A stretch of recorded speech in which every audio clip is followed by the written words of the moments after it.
இயேசு கிறிஸ்துவின் இனிதான நாமத்தில் இன்றைய ஆவிக்குரிய சிந்தனைக்கு உங்களை அன்புடன் வரவேற்கின்றோம். இப்போதும் ஒரு பாடலுக்கு பின்பு உங்கள் சிந்தையை தெளிவிக்கும் ஆவிக்குரிய செய்தியை கேட்கலாம்.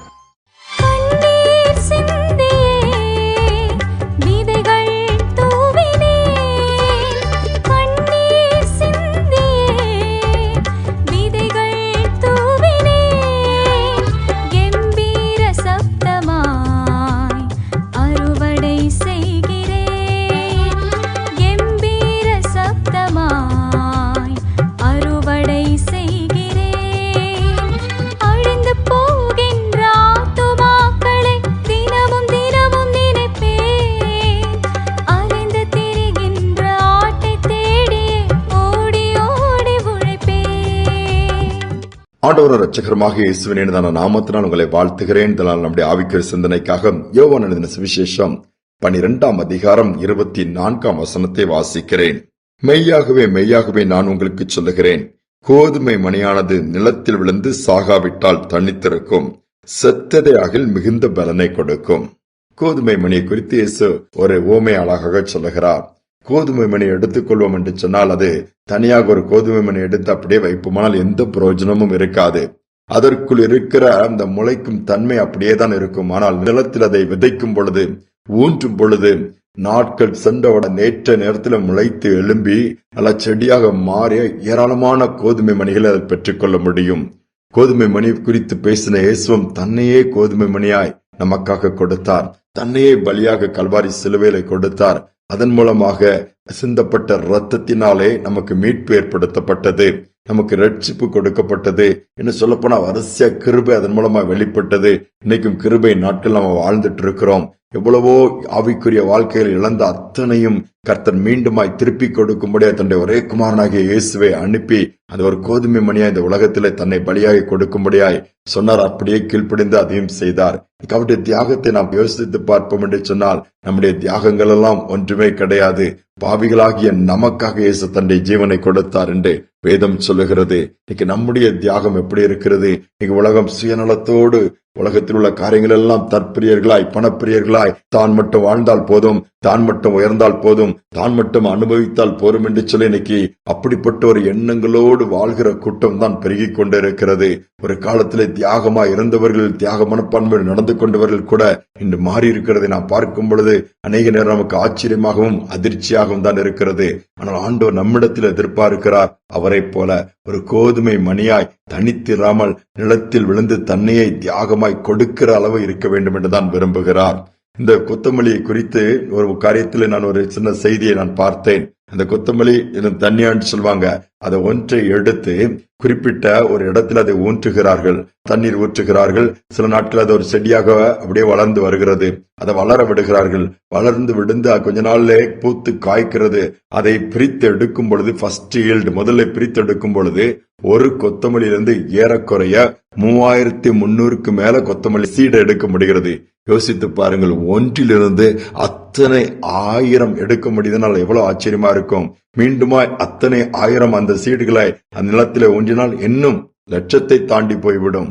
அந்த அளவு பலன் உண்டாகிறது. இன்னைக்கு நம் மூலமாக நன்மை உண்டாகிறதா? நம் மூலமாக ஆசீர்வாதம் உண்டாகிறதா? நம் மூலமாக அநேகர் ஆறுதல் படுகிறார்களா? யாருக்காவது நன்மை செய்கிற அளவுக்கு ஆண்டவர் நம்மளை பயன்படுத்துகிறாரா? நாம் பயன்படுகிறோமா? இதனால் யோசித்து பார்ப்போம். தேவன் அதைத்தான் விரும்புகிறார். தியாகம் இல்லாமல் சேவை கிடையாது, ஊழியம் கிடையாது. இன்னைக்கு தியாக மனப்பான்மையை சமுதாயம் வேகமாய் இழந்து கொண்டு இருக்கிறது. தியாக மனப்பான்மை இல்லாததினால்தான் மீண்டுமாய் மனிதனுடைய சுவாபங்கள் முரட்டாட்டமாய் மாறிவிடுகிறது. மிஷினரிகள் தங்களையே தங்கள் தேசங்களை விட்டு போகிற இடங்களெல்லாம் மாற்றங்களை ஏற்படுத்த தங்களையே கோதுமை மணிகளாய் விதைத்தார்கள். அதன் பலன் வீணாய் போகவில்லை. எங்கெங்கு தங்களை விதைத்தார்கள் அங்கு நாகரிகம் வளர்ந்தது, கல்வி வளர்ந்தது, எல்லாவற்றிலும் மாற்றங்கள் ஏற்பட்டது. இந்த நாள்ல நாம் மாற்றத்தை கொண்டு வர கர்த்தர் நம்மை பயன்படுத்த விரும்புகிறார். நம்மை முழுவதுமாக ஒப்பு கொடுப்போம். ஆண்டவரே, கோதுமை மணியை போல இது தனித்திருக்காமல் நான் உமக்காக, உம்முடைய நாம மகிமைக்காக நான் இன்னும் தியாகம் பண்ணி ஒரு கூட்ட ஜனங்களை பக்கம் திருப்ப, அதோடு மட்டுமல்ல முடிந்த அளவு எவ்வளவு நன்மைகளை செய்ய முடியுமோ, எவ்வளவு ஆசீர்வாதங்களை கொண்டு வர முடியுமோ அதற்காக என்னை பயன்படுத்த அர்ப்பணிக்கிறேன்னு சொல்லி நீங்க ஜெபித்து பாருங்க. நம்மிடத்திலிருந்து நிச்சயமாகவே நன்மைகள் உண்டாகும், பலன் உண்டாகும். ஜெபிப்போம். எங்கள் அன்பின் பரலோக தகப்பனே, புதிய நாளை கொடுத்த கிருபைக்காக நன்றி செலுத்துகிறோம் அப்பா. இந்த நாளில் எங்களை தாழ்த்தி ஒப்புக் கொடுக்கிறோம். கோதுமை மணியானது நிலத்தில் விழுந்து சாகாவிட்டால் தனித்திருக்கும், செத்ததாகில் மிகுந்த பலனை கொடுக்கும் என்று சொல்லி நம்முடைய வார்த்தைச்சபடியே அநேக இடங்களில் அப்பா நாங்கள் எங்கள் கைகளிலே கொடுக்கப்பட்ட நன்மைகளை கிருபைகளை நாங்கள் பயன்படுத்தாமல் அப்படியே முடக்கி போட்டு விடுகிறோம். தியாக மனப்பான்மை இழந்து போய் தவிக்கிறோம். அப்படி அல்ல, நாங்கள் உண்மை போல நம்முடைய அடிச்சவர்களை பின்பற்றி உண்மையை எங்களுக்காக கொடுத்ததுக்காக எங்களை உமக்காக கொடுத்து எங்கள் மூலமாக என்னென்ன ஆசீர்வாதங்கள் இந்த சமுதாயத்திற்கு ஜனங்களுக்கு வைத்திருக்கிறோம் அதை அவர் பெற்றுக்கொள்ளத்தக்க விதத்தில் எங்களை அர்ப்பணிக்கிறோம் அப்பா. இதை கேட்டுக்கொண்டிருக்கிற பிள்ளைகள் ஒருவள் நான் பயனற்று போயிருக்கிறேன், யூஸ்லெஸ், என்னிடத்துல ஒரு நன்மையும் இல்லையே என்று சொல்லி ஒருவள் அல்லது அதிகமாய் தியாகம் பண்ணி மேன்மை இல்லை என்று சொல்லி அங்கலாய்க்கிறவர்கள் இருந்தாலும் இந்த நாளிலே அதற்கான காரியங்களை காண்பிப்பீராக, செய்வீராக, நடத்துவீராக.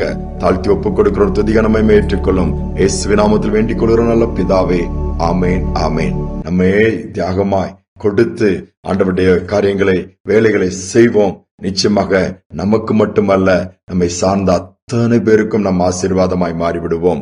சிந்தனையோடு இந்த நாளை தொடருவோம். மீண்டுமாய் நாளை தினம் சந்திப்போம்.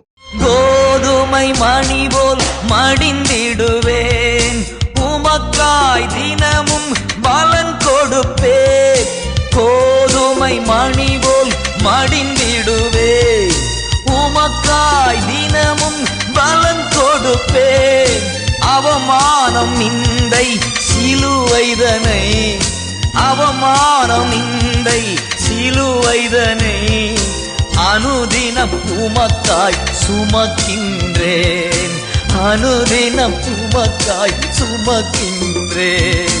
உமக்காகத்தானே ஐயா நான் உயிர் வாழ்கிறேன் ஐயா, இந்த உடலும் உள்ளமெல்லாம் அன்பர் உமக்காகத்தானே